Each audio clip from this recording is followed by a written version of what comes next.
বাংলাদেশের শিক্ষা ব্যবস্থার ইতিহাসে আনম এহসানুল হক মিলনের নাম শুনলে আজও অনেকের মনে ভয়ের সঞ্চয় হয়। তার নকল বিরোধী অভিযানের কিংবদন্তি গল্পে যাওয়ার আগে আসুন জেনে নেই এই ব্যক্তি সম্পর্কে। ১৯৫৭ সালে জন্মগ্রহণ করে মিলনের পৈতৃক নিবাস চাঁদপুর কচুয়ায়। তিনি তার জীবনের একটি বড় অংশ যুক্তরাষ্ট্রে কাটিয়েছেন, যেখানে তিনি উচ্চশিক্ষা গ্রহণ করেন এবং কঠোর নিয়মানুবর্তিতায় সংস্কৃতি আত্মস্থ করেন। বাংলাদেশে ফিরে তিনি বিএমপির আন্তর্জাতিক বিষয়ের সম্পাদক হিসেবে দায়িত্ব পালন করেন এবং চাঁদপুর ১ আসন থেকে সংসদ সদস্য নির্বাচিত হন। তবে তার জীবনের মোড় ঘুরে যায় ২০০১ সালে, যখন তিনি শিক্ষা প্রতিমন্ত্রী হিসেবে দায়িত্ব পান। তিনি কেবল ঢাকায় বসে থাকেননি, তিনি নকল মহামারীর বিরুদ্ধে আক্ষরিক অর্থেই যুদ্ধ ঘোষণা করেছিলেন। তিনি হেলিকপ্টার মিলন নামেও কুখ্যাত বা বিখ্যাত হয়ে ওঠেন, কারণ তিনি জরিকে অভিযানের জন্য হেলিকপ্টার করে এক কেন্দ্র থেকে অন্য কেন্দ্রে উড়ে যেতেন।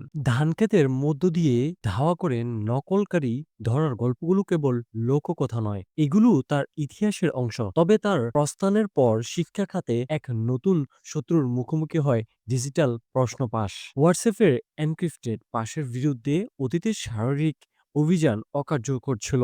এটি ২০২৫ সালের জন্য একটি প্রযুক্তি কেন্দ্রিক প্রশ্ন তোলে। হেলিকপ্টার স্টাইল কি এআই যুগে খাপ খাওয়াতে পারবে?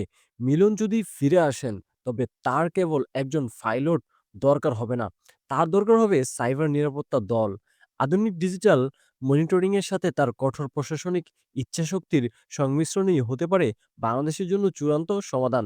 তিনি ফিরুন বা না ফিরুন, তার লিগ্যাসি প্রমাণ করে যে কঠোর নেতৃত্বই ফলাফল বয়ে আনে। অ্যাজ এ সাধারণ নাগরিক হিসেবে আমাদের একটাই ইচ্ছা, বাংলাদেশের শিক্ষা ব্যবস্থা তিনি গড়ে তুলুন তার মতো করে। যে শিক্ষা ব্যবস্থা আমাদেরকে সার্টিফিকেট নির্ভরতা থেকে বেরিয়ে আনবে এবং গর্বে একটি সোনার বাংলাদেশ, শিক্ষিত বাংলাদেশ, যে বাংলাদেশকে পৃথিবীর কোথাও যাতে আর হেলা না করে। যে বাংলাদেশের শিক্ষার্থী বা যে বাংলাদেশের জনগণের সক্ষমতা থাকবে অনেক বেশি। গড়ে উঠবে দক্ষ মানব সম্পদ।